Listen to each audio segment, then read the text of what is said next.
এবারের ঈদটা আমাদের কেমন কাটলো, ঈদের দিন আমরা কি কি করেছি, ঈদের পর আমরা কোথায় কোথায় ঘুরতে গিয়েছি, এই সকল কিছুই কিন্তু আজকে আপনারা এই ভিডিওতে দেখতে পারবেন। তাই ভিডিওটি না টেনে সম্পূর্ণ দেখার অনুরোধ রইল। হ্যালো এভরিওয়ান, আসসালামু আলাইকুম। আশা করছি আপনারা সকলে অনেক ভালো আছেন। আলহামদুলিল্লাহ, আমরাও অনেক ভালো আছি। ভিডিওর শুরুতে আমার সকল ভিউয়ার্সদেরকে জানাই আমার অন্তরের অন্তঃস্থল থেকে ঈদ মুবারক, ঈদ মুবারক, ঈদ মুবারক। আশা করছি আপনারা যে যেখানে ঈদ কাটিয়েছেন আমাদের মতো আপনাদেরও ঈদটা খুবই ভালো হয়েছে এবং পরিবার পরিজনদের সাথে খুবই মজা করে ঈদ কাটিয়েছেন। এই ভিডিওগুলো ছিল ঈদের দিনের ভিডিও। ঈদের দিন আমি বাসাতে কিছুই রান্না করিনি, শুধু সকালবেলা নুডলস রান্না করে আইজা আর হিয়াকে খাইয়েছিলাম। এরপরেই আমি ওদেরকে গোসল টোসল করিয়ে ঈদের ড্রেস পরিয়ে সাজুগুজু করিয়ে আমরা চলে যাই ওর নানু বাসার উদ্দেশ্যে। এই যে আইজা দৌড় দিয়ে ওর নানু বাসায় চলে যাচ্ছে। ও এই রোডটায় আসলে ও হেঁটে হেঁটে যাবে, ও দৌড়ে দৌড়ে একা একা যাবে, আমার সাথে হাঁটবে না। সে একা একাই তার নানু বাসা চিনে, তাই একা একা আমাকে বলবে আম্মু তুমি আমার হাত ছেড়ে দাও, আমি একা একা দৌড় দিয়ে নানু বাসায় যাব। আর আইজার পিছু পিছু আমার হিয়াও কিন্তু ছুটে চলেছে ওর নানু বাসার উদ্দেশ্যে। আর আজকে রাস্তাটা কিন্তু একদমই ফাঁকা ছিল, যেহেতু ঈদের দিন তেমন কোনো গাড়ি ঘোড়া ছিল না। এদিকে ওর নানু বাসায় যাওয়ার আগে আমি চেষ্টা করছিলাম ওদেরকে নিয়ে একটু কয়েকটা ছবি তোলার, কিন্তু দেখুন আমার মেয়েরা কি করছে, তারা তো কোনোভাবেই ছবি তুলবে না। এরপরেও আমি জোর করে ওদেরকে কয়েকটা ছবি তুলতে পেরেছি। এই তো আপনারা দেখতেই পাচ্ছেন আমার মেয়েরা কিন্তু মাশাআল্লাহ খুব সুন্দর করে সাজুগুজু করেছে। আর বাচ্চাদেরকে নিয়ে একটা পারফেক্ট ছবি তোলা এটা তো অসম্ভব একটা ব্যাপার। যাই হোক, ঈদের পর আর কোনো ভিডিও ক্লিপই নেওয়া হয়নি।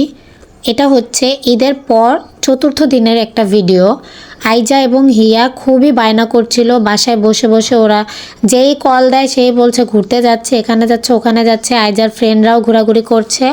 তাই আইজা আমাকে বারবার রিকোয়েস্ট করছিল আম্মু চলো আমরা ঘুরতে যাব, আমাকে পার্কে নিয়ে যাও। কিন্তু দুইটা মেয়ে নিয়ে একা একা কোথায় যাওয়া যায় বলেন তো? এই ভিড়ের মধ্যে, ঈদের টাইমে যেই ভিড় থাকে এর মধ্যে আমিও কিন্তু আমার ঈদের শাড়িটা পরার সুযোগ পাইনি। তাই ভাবলাম যেহেতু মেয়েদের সাথে ম্যাচিং করে শাড়ি কিনেছি, আজকে শাড়িটা পরে বাসার কাছে একটা পার্ক আছে, তামান্না ওয়ার্ল্ড ফ্যামিলি পার্ক, ওটাতে চলে যাই ঘুরতে যাওয়ার জন্য। আর আজ যেহেতু ঈদের চতুর্থ দিন, অবশ্যই ভিড়টা একটু কম হবে।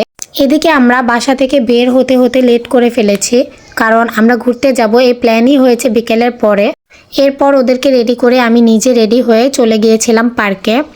আর পার্কে যাওয়ার পরেই আমরা এখানে এন্ট্রি করার জন্য যে টিকিট লাগবে সেই টিকিটগুলো কেটে নিচ্ছিলাম।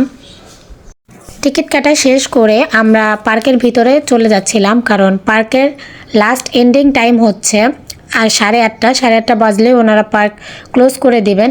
তাই আমরা খুবই তাড়াহুড়া করে ভিতরে প্রবেশ করছিলাম, কারণ অলরেডি আমরা লেট করে ফেলেছি।